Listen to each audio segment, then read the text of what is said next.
Beloved friends, sisters, and brothers in Christ, I greet you today with a heart full of emotion, yet overflowing with a resilient hope that can only come from our Heavenly Father. We gather in this space, some of us carrying burdens unseen, wounds that ache in the quiet hours, and spirits that have known the bitter sting of despair. Life can sometimes feel like an overwhelming tempest, can't it? The winds howl, the waves crash, and we can feel so utterly small and vulnerable in the face of its fury. It is in these moments, when the darkness seems to press in from all sides, that we must cling ever tighter to the one who is our constant. He is our refuge. I want to speak to you today, not from a place of abstract theory, but from the very real trenches of experience. I want to share with you the whispers of hope I found, even when my own world seemed to be crumbling into a million irreparable pieces. There are battles we face, both emotional and spiritual, that can leave us feeling utterly defeated, as if our wings, meant for soaring, have been cruelly broken. But I am here to testify that even broken wings can be mended by the Master's hand. Even in the fiercest storm, his voice can be heard, a gentle reassurance that we are not alone, that he is with us. Let his presence be your comfort. The journey through abuse, dear ones, is often a silent one, a path walked in shadows, where the wounds inflicted are not always visible to the naked eye. These are the unseen scars, the deep lacerations on the soul, the heart, and the spirit. It's a reality that can chip away at your very essence, leaving you feeling hollowed out, a mere echo of the vibrant person God created you to be. The emotional toll is immense, a constant barrage of fear, anxiety, and a crushing weight of shame that was never yours to carry in the first place. It seeks to steal your joy, your peace, and your God-given identity. Living in such an environment is like navigating a minefield day after day. You learn to walk on eggshells, to anticipate the shifts in mood, the subtle signs of an impending storm. Your home, which should be a sanctuary of peace and safety, can become a place of profound dread and constant tension. Yet I stand here to tell you that the darkness does not have the final say. There was a time in my own life, a season I now refer to as my Gethsemane, where the weight of suffering felt almost unbearable. I found myself bound in a relationship where the person I had pledged my life to, the one I had trusted implicitly, became a source of deep and escalating pain. What began as behaviors I mistakenly attributed to external pressures, or perhaps struggles with alcohol, slowly revealed itself to be a far more complex and harrowing reality of severe mental health challenges.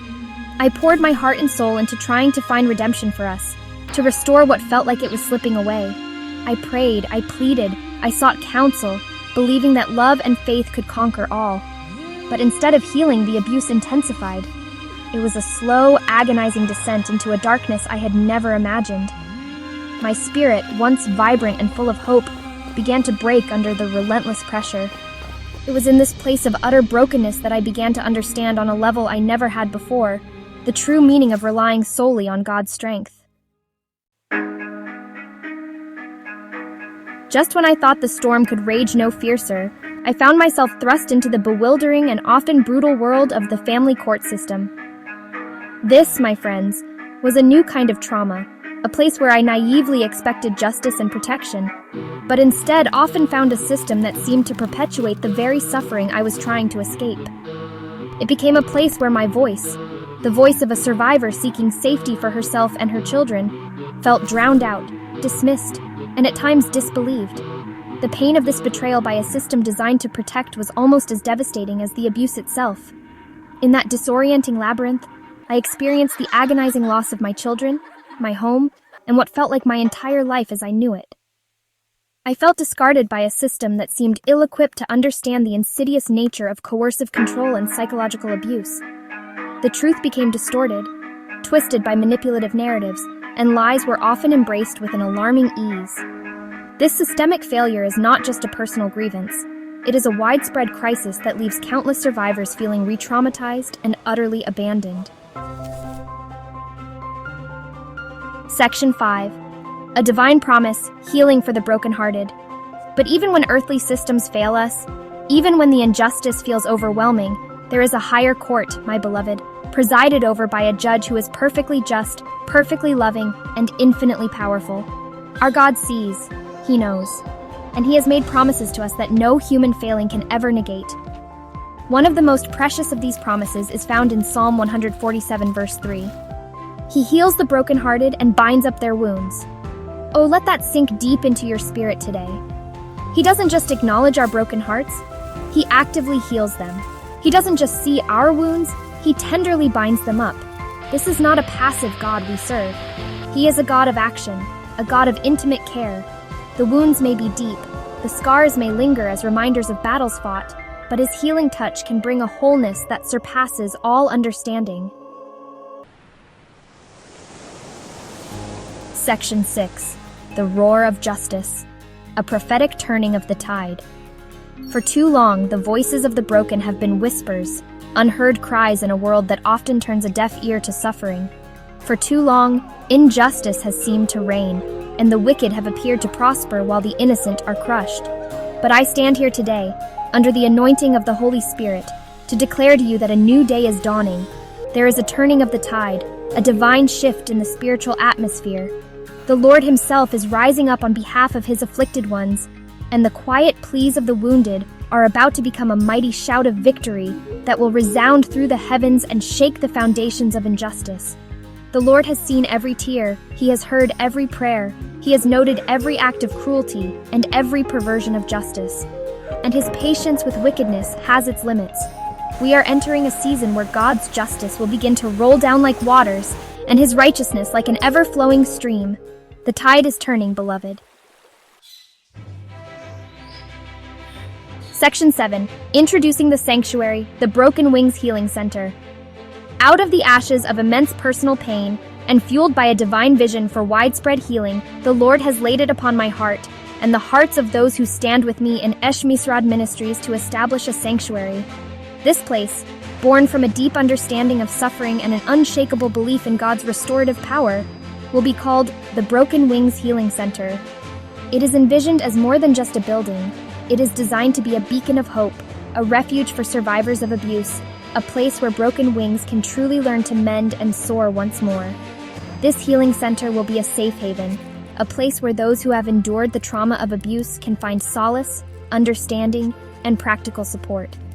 We dream of a space where survivors can receive trauma-informed care, compassionate counseling, and spiritual guidance rooted in the unwavering truth of God's Word.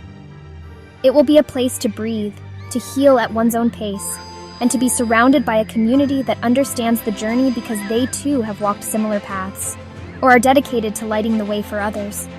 It will be a place of tender mercies and fierce protection. Section 8. Your hands, His heart, partnering in restoration. My dear friends, this vision for the Broken Wings Healing Center, this prophetic declaration of hope and justice, is not something that can be accomplished by one person or a small group alone.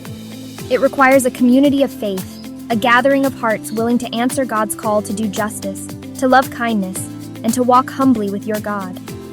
Today, I extend an invitation to you, an opportunity to become a vital part of this life-changing ministry, to be the hands that build this sanctuary, and the hearts that pour out compassion and support for those who will find refuge within its walls.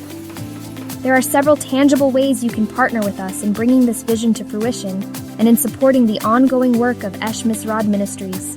The most immediate and foundational way is through your generous financial support. Every gift, no matter the size, is a seed sown into fertile ground, a contribution that will directly impact the lives of abuse survivors. You can visit our central giving hub at https://linkter.e/eshmisrad. Section 9. Soaring on Mended Wings, a declaration of victorious hope. As we draw this time together to a close, I want to leave you with a powerful and unshakable declaration of victorious hope. To every soul here today, who has known the pain of brokenness, who has felt the sting of injustice, who has wondered if their wings would ever heal enough to fly again, hear this: you are not alone. Your pain has not been ignored by the King of Kings. Your fight, your tears, your prayers, they have not been in vain. Our God is a God who sees, who cares, and who is mighty to save and to restore. The enemy may have intended to break you, to silence your song, to ground you in despair forever. But God, in his infinite mercy and power, is turning it all around. He is taking what was meant for evil and he is working it together for your good and for his glory. He will restore your wings. He will restore your life.